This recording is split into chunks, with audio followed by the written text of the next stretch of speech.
ప్రేక్షకులందరికీ నమస్కారం. ఈరోజు మన స్టూడియోలో ప్రముఖ ఆధ్యాత్మికవేత్త జ్యోతిష పండితులు జయేష్ శర్మ గారు మనతో ఉన్నారు. గురుగారితో మాట్లాడదాం. నమస్కారం గురుగారు. నమస్కారం గురుగారు, ఏప్రిల్ మాసంలో మీనరాశి వారి పరిస్థితి ఎలా ఉండబోతుంది గురుగారు? శ్రీ గురుభ్యో నమః. శ్రీ మహాగణాధిపతి నమః. శ్రీ మహాసరస్వతి నమః. ఓం శ్రీమాత్రే నమః. మీనరాశి యొక్క పరిస్థితి చూస్తే ముఖ్యంగా పూర్వభాద్ర నక్షత్రం 4వ పాదం, ఉత్తరాభాద్ర నక్షత్రం 4వ పాదాలు, అట్లనే రేవతి నక్షత్రం 4 పాదాలు మీనరాశి. మీనరాశి యొక్క గ్రహస్థితి చూస్తే జన్మస్థానంలో శని, రాహు, శుక్ర, బుధ, రవి ద్వితీయం ఏప్రిల్ 14 నుంచి, గురువు తృతీయ స్థానం సంచారం, పంచమంలో కుజుడు నీచస్థితి, సప్తమంలో కేతు. ఈ గ్రహస్థితి చూసినట్టయితే ముఖ్యంగా శారీరక శ్రమ, నరాల బలహీనత లాంటివి ఉంటాయి, అనారోగ్యాలు, తర్వాత పనుల ఆటంకాలు. శుక్రుడు వీళ్ళకి ఉచ్చస్థితిలో ఉండడం వల్ల విందు వినోదాలు పాల్గొనటం, డబ్బులు అధికంగా ఖర్చు పెట్టడం, విలాసంగా జీవనం చేద్దాం అనుకుంటారు. తర్వాత ఈ ప్రకారంలో ట్రెండ్ చూస్తూనే ఉంటున్నారు. ట్రెడిషనల్ ట్రెండ్, మోడర్న్ ట్రెండ్, దానికి అలవాటు పడిన వాళ్ళు ఉంటారు కదా, అధికంగా ఖర్చు పెట్టడం. తర్వాత డబ్బులు అధికంగా ఆదాయం మించిన ఖర్చులు ఉండటం వల్ల కాస్మెటిక్స్ కొనుక్కోవడం. అంటే ఇది మనకు అనవసరం అన్నా కూడా అది అవసరం అన్నట్టుగా భావం చేసుకోవటం, అనవసర వస్తువులను కూడా అలా ఖర్చుని విపరీతంగా పెంచుకుంటారు. తర్వాత ద్వితీయంలో ఈ యొక్క రవి ఉండటం వల్ల కూడా ధనంగా కూడా ఏంటంటే పైన ఎవరో మెచ్చుకుంటారని చెప్పో, ఎవరో పొగుడుతారని చెప్పో ఖర్చు పెడుతుంటారు. అది చాలా కరెక్ట్ కాదండి. ఎందుకంటే మీరు అలా చేస్తారు, అలా చేయకుండా ఉండలేరు. ఎందుకంటే ద్వితీయంలో రవి ఉంటే ఏంటంటే పొగడతల కన్నా కూడా కనీసంగా డబ్బు ఇచ్చేస్తారు. అలా ఏందండి అని అంటే అది అంతే, ఆ టైం వచ్చినప్పుడు అది వాళ్ళు పొగుడుతారు, ఎంబటే మీరు అది ఇచ్చేస్తారు ఇక డబ్బులు కానీ అది ఏదన్నా కానీ. ఎందుకంటే అది మీలో ఉన్నట్టు వీక్నెస్ వాళ్ళు కనబెడతారు ఆ టైంకి. అదొకటి విషయం గమనించండి. తర్వాత తృతీయంలో గురువు ఉన్నాడు.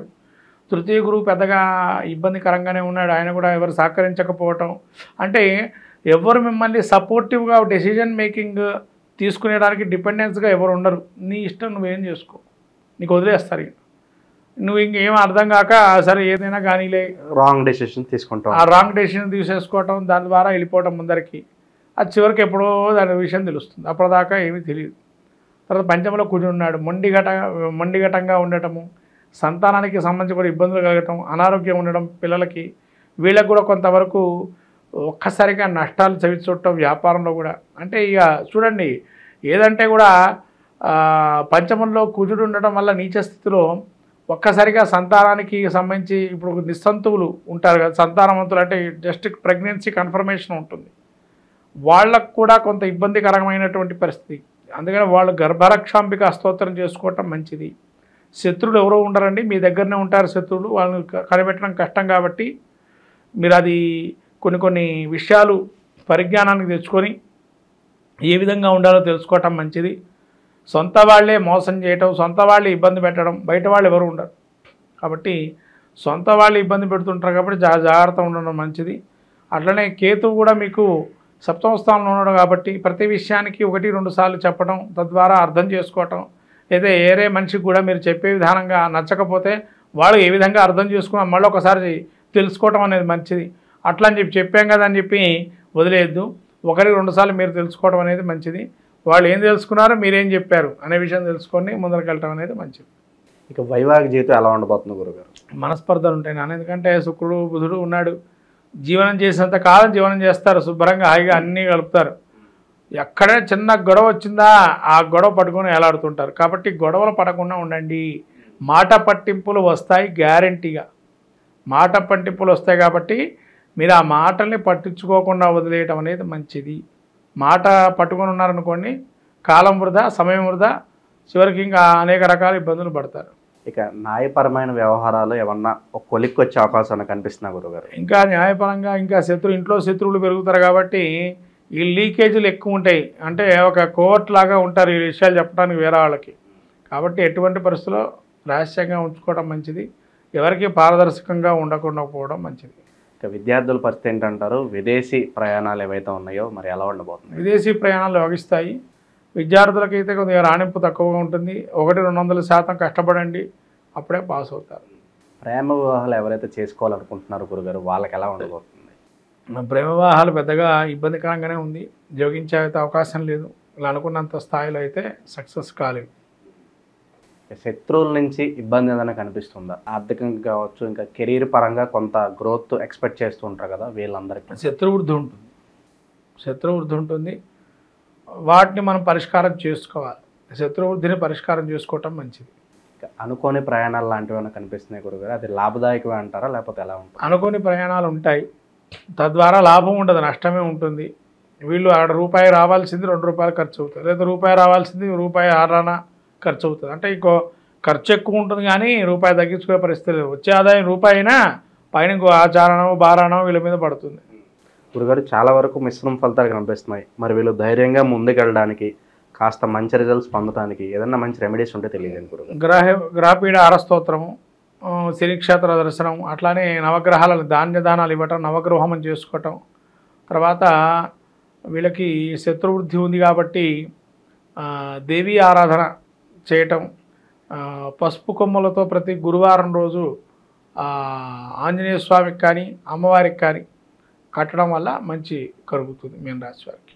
ఈ యొక్క ఏప్రిల్ మాసంలో మనకు ముఖ్యంగా చైత్రంలో ముఖ్యంగా చెప్పాల్సినటువంటి శ్రీరామనవమి అందరికీ కూడా చెప్పదగిన విషయం. అట్లానే వసంత నవరాత్రులు, అలానే మహావీర జయంతి, హనుమత్ విజయోత్సవము, సంకష్టహర చతుర్థి, మత్స్య జయంతి, ఇలా అనేక రకాలైనటువంటి, మళ్ళీ తమిళ సాంప్రదాయ విశ్వత్ పుణ్యకాలము, ఇలా అనేక అనంగ త్రయోదశి, రకరకాలైనటువంటి పుణ్యమైనటువంటి మాసంలో మనకు చాలా అలానే మనకు చివరి వారాంతంలో ఏప్రిల్ వారాంతం అక్షతృతీయ 30వ తారీఖు అయింది, ఏప్రిల్ 30. ఇలా ఈ యొక్క మాసం చైత్రమాసం ముఖ్యంగా మనం చూసుకున్నట్టయితే మనకు ముఖ్యంగా ఈ యొక్క మాసంలో ప్రథమంగా ఆచరించేటువంటిది వసంత నవరాత్రులు, అట్లనే శ్రీరామనవమి. ప్రతి ఇంట ప్రతి అస్మిన్ దేశే అస్మిన్ రాష్ట్రే అస్మిన్ పట్టణే అని చెప్పి సంకల్పం చెప్పి శ్రీరామనవమి సస్యశ్యామలం చేస్తూ సకలమైనటువంటి ధనధాన్య సంపత్తులు కలగాలని, లోకమంతా సుభిక్షంగా ఉండని, క్షామమంతా కూడా పోయి రాజ్యం కూడా సుభిక్షంగా రామరాజ్యంగా వేళాలని మనం కోరుకుంటూ కళ్యాణోత్సవం చేసుకుంటాం. అలానే హనుమత్ విజయోత్సవం, రాముల వారు ఎప్పుడైతే అయోధ్యకి ఏతించాలనుకున్నారో ఆ రావణాసుర సంహారమైన తర్వాత ఆ యొక్క అయోధ్యకు చేరుకున్న సమయంలో హనుమత్ విజయోత్సవం ఒక సభ చేసి, సభలో జరిగిన సంఘటన ద్వారా విజయోత్సవాన్ని అప్పుడు రాముల వారు ప్రకటించడంతో హనుమత్ విజయోత్సవంగా చేపట్టి, విజయయాత్రగా చేపట్టి, అటువంటి మహత్తరమైనటువంటి రోజు చైత్ర పౌర్ణిమ అంటారు. అలా చిత్ర పౌర్ణిమ అని కూడా ఈ రకమైనటువంటి శుభకార్యాలని కూడా చైత్ర మాసం నుంచి మనం ప్రారంభం చేస్తుంటాం, ఇవాళ శుభ కార్యక్రమాలు. అలానే మత్స్య జయంతి, మనకు వేదాలని రక్షింపజేసి మళ్ళీ బ్రహ్మ దేవుడికి అప్పచెప్పినటువంటి మహావిష్ణువు యొక్క స్వరూపమే మత్స్య జయంతి అంటారు. కాబట్టి మత్స్య జయంతిలో కూడా మనకు సోమకాసురుని రాక్షణ సంహారం చేసి ఆ మత్స్య స్వరూపాన్ని మనకు విష్ణుమూర్తిగా స్వరూపాన్ని భావన చేస్తూ అనేక రకాలైన శుభ కార్యక్రమాలకి మత్స్య యంత్రాన్ని వాడుతూ ఉంటాం. అట్లా మత్స్య యంత్రానికి కూడా అనేక విధాలుగా ఈ యొక్క రోజుల్లో కనుక పూజ చేసుకున్నట్లయితే చాలా విశేషంగా ఉంటాయి యంత్రస్థాపనలు.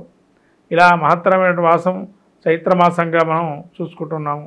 ఈ చైత్రమాసంలో అందరికీ కూడా శ్రీరామనవమి శుభాకాంక్షలు తెలుపుతూ, అట్లానే లోకము కూడా సుభిక్షంగా సస్యశ్యామలంగా లోక కళ్యాణార్థం అందరికీ కూడా ఎటువంటి ఈతి బాధలని తొలగిపోయి, కరువు కాటకాలని తొలగిపోయి రామరాజ్యంతో సుభిక్షంగా ఉండాలని కోరుకుంటూ చాలా బాగా వివరించారు గురుగారు. ధన్యవాదాలు.